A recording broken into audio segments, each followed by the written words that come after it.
To, že něco nevyšlo, neznamená, že to teď necháte ležet, protože jestli to necháte ležet, tak to ležet bude. Takže tím, že řeknete, že už na to serete, že už to nevyjde, tak mám pro vás špatnou zprávu.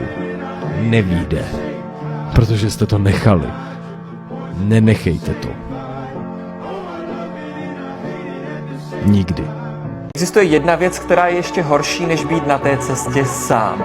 A to stýkat se s lidmi, kteří vás akorát sráží dolů. Stýkejte se s lidmi, kteří mají podobný mindset a podobné cíle jako vy. A hnedka uvidíte, jaký boost vám to přinese do vašeho růstu. Nenadarmo se říká, že velcí lidé mluví o nápadech, průměrní lidé mluví o věcech a událostech a malí lidé mluví o jiných lidech. Prachy nejsou problém. Problém je spíš sehnat ty správný lidi. Víš, ten, koho si k sobě vybereš, pozná, co seš zač. A auták výměnou za to, když víš, co se v něm skrývá, je cena, se kterou se smířím. Koukni se na ty lidi. Držej se pravidel. A proč? Nechaj se ovládat strachem. Co se stane, když se nedrží? Život je prostý. Něco si vybereš a už se neohlížíš. Člověk se stane šťastným ve chvíli, kdy přestane řešit, co si myslí lidi okolo. Vlastně to je úplně jednoduchý a je to hrozně těžký vlastně. Hrozně těžký. Když přestane řešit člověk to, co si myslí nějaký blbci, co mají problém, jsou zakomplexovaný, jsou ze sebou nešťastní a vlastně někoho buzerujou. Ježišmarja, tak je vymažou, neexistujou a vůbec mě nezajímají. A od té doby říkám, že když vám o něčem budou tvrdit, že je to šílený, tak byste se do toho měli pustit na plný plyn, protože když vám budou říkat, že to je dobrý, tak to většinou znamená, že už to dělá někdo jiný. Vyber si Facebook, Twitter, Snapchat, Instagram a 1000 dalších způsobů, jak vyblít svou žluč na lidi, co neznáš. Vyber si úpravu svýho profilu, sděl světu, co jsi měla k snídani a doufej, že to někde někoho zajímá. Podívej se na fotky starých lásek a ujišťuj se, že nevypadáš tak hrozně jako oni. Bloguj ovšem od prvního vyhonění do posledního vydechnutí. Lidská interakce zredukovaná na nic víc než data. Ale na jedno jsem vždycky věřil, že nás Pán Bůh udělal všechny stejné. Jeden je bílý a druhý černý, jeden je krásný anebo poděpaný od neštu. Ale všem je nám zima, když venku mrzne a všichni se potíme, když praží slunce a všichni musíme dýchat, abychom se neudusili. A všechny nás nakonec odvezou. Ale pro tohle nesmíme jeden z druhého dělat otroka. Pro tohle každý musí mít stejnou příležitost žít plný život. Nikdo si nikdy nesmí myslet, že je něco víc nebo lepšího než ten druhý. The quote goes like this. One day or day one.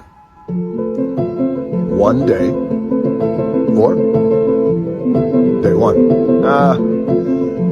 I'll do it one day. Okay? That's up to you. Or day one. Říkali nám, že jsme blázni. Možná jsme. Když vám budou lidi v životě o něčem říkat, že je to šílený, měli byste se do toho pustit. Protože když vám budou říkat, že je to dobrý, znamená to, že už to dělá někdo jiný. Já jen chci, abys přestal shromažďovat informace zvenčí a začal je získávat konečně zevnitř. Lidé se bojí toho, co je uvnitř. A přitom je to jediné místo, kde naleznou všechno. I don't go to clubs, I don't go to bars, I don't go to parties, I don't go to kickbacks, I don't go to none of that. Only time I'm going outside is if I'm getting something to eat or if I'm going to work. Some people call my life boring. Me personally, I just be chilling. Jak je to možné, že tady máme systém školství, který je 60 let starý nebo díl, který, od Maria Terezy je ten systém stejný, který vlastně nás učí biflovat se nazpaměť, přestože za posledních 20 let jsme se dostali do doby, kde ve všechny informace máš na dosah ruky. Proč se neučí kritické myšlení, proč se neučí vyhledávání informací, ověřování pravdivosti informací, které jsou validní, které ne. Absolutně nesmyslný systém máme v tuhle chvíli nastavený v tom školství a to byl jeden z bodů, proč jsem se na to vykašlal a řekl jsem si, že prostě 2 zkoušky před bakalářem. Řekl jsem si, že já nepotřebuji, aby mě validoval nějaký papír, který je postavený na tomhle nesmyslném systému. Aby se získala uznání, musíš ho taky dát. To je blbost. Cože? Proč bych vás měl uznávat? Protože jste učitelka? Já vás neznám.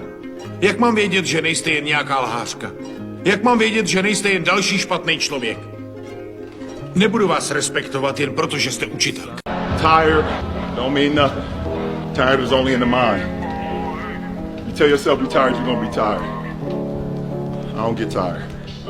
Třeba jsem slavil štědrý den sám, tak jsem mohl mít peněz na účtě, kolik jsem chtěl. Mohl jsem mít, nevím, odběratelů a views ten den, kolik jsem chtěl. A stejně jsem byl doma sám. A v ten moment jsem si uvědomil, že to je pomíjivé, víš, ten úspěch, ty peníze, ty věci, že je to tady s tebou přes den, přes normální dny, ale v ty dny, které jsou vlastně důležité pro toho člověka, tak to tam nehraje moc žádnou roli. Naučí se 80% věcí, které nikdy nebudeš potřebovat, trávící soustava brontosaura, odříkejte to. Jo, počet obratů, nevím, prostě jediný váš úkol je naučit se zvládat svoji mysl, jinak všechno ostatní nejdeš na Google. Když to trošku jako nacítíš, si řekneš vlastně jako, jo, a my se učíme věci, které vůbec nebudeme potřebovat, hlavně v té době, která nás čeká, jako. A byl jsem otrávený ze sociálních sítí a chtěl jsem klid, protože mě to rozrušovalo.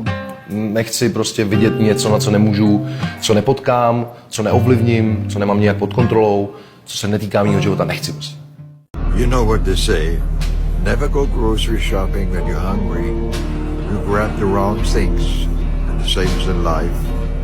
Never go into a relationship when you feel lonely. You might grab the wrong thing.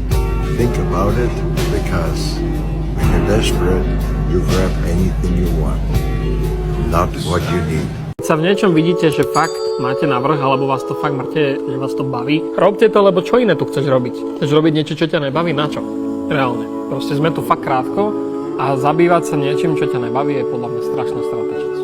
Já si myslím, že cestování je opravdu nejlepší forma poznávání lidí a učí nás spoustě věcí, například k tomu, že rasismus je blbost, učí nás tomu, že všichni jsme si rovní a učí nás takové, já bych řekl, všeobecné lásce. Pokud v něčem jste dobrý a nedáváte to najevo a neříkáte to o sobě, tak nikdo jiný to neřekne. Když tomu nevěříte vy, kdo tomu bude věřit? Když nevěříš sám sobě, tak kdo tomu bude věřit? Možná tvoje máma, nikdo jiný. Když nedokážeš věřit sám sobě, tak nemůže v tebe věřit nikdo. Já nechci stávat proto, abych něco musel dělat pro peníze. Já chci prostě dělat něco, co mě baví a díky tomu třeba získat nějaké peníze, co nás uživí, OK, ale nechci stávat proto, že musím tohle udělat pro peníze a nechci to dělat. Když nejde o život, jde o hovno. A ono to je obrovská pravda. A já jsem někdy o věci bojoval tak moc, jako by šlo o život. A nešlo.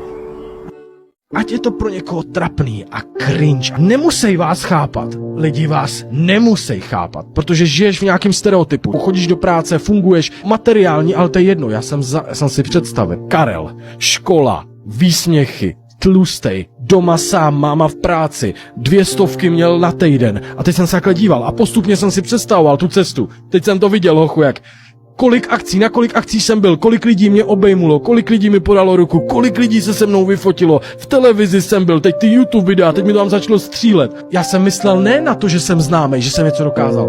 Já jsem se podíval na toho malýho Káju, na toho kluka, který chodil dom zbídačenej, že se mu ve škole smějou. Podíval jsem se na něj a říkám, ty vole, Karle, víš kolik z toho dal, víš kolik z toho zvládl? Víš co jsi přešel? Samotu, bolest, strach o život, furt dokola, úzkosti, hubnutí, padání na držku, výsměchy, všechno tohle zandals. A to mluvím i o tobě. Nemusíš mít příběh, že se s tebou fotili lidi, nemusíš mít příběh, že sedíš v drahém autě, ale máš ten příběh, když si vzpomeneš na toho klučinu, nebo na tu holku, která chodila do školy a co všechno jste zandali, co všechno jste zvládli, čím vším jste si prošli. Někdy zapomínáme na tu cestu, chápeš? Někdy si říkáš, já stojím na místě, já jsem furt na místě, no protože seš v tom jednom momentu zatočenej dokola, ale představ si to, uvědom si tu čáru, tu tvou cestu života, kam ses šel, přestěhoval, zkusil z práci, vyhodili tě, nebylo to dobrý, ale seš tady, směješ se, dokážeš se smát, rozchody zažil z podvody, ty vole, zrady a furt seš tady, dokážeš se smát. There's a quote that I've fallen in love with. The magic you are looking for is in the work you're avoiding. Fuck, dude. The magic you are looking for is in the work you're avoiding.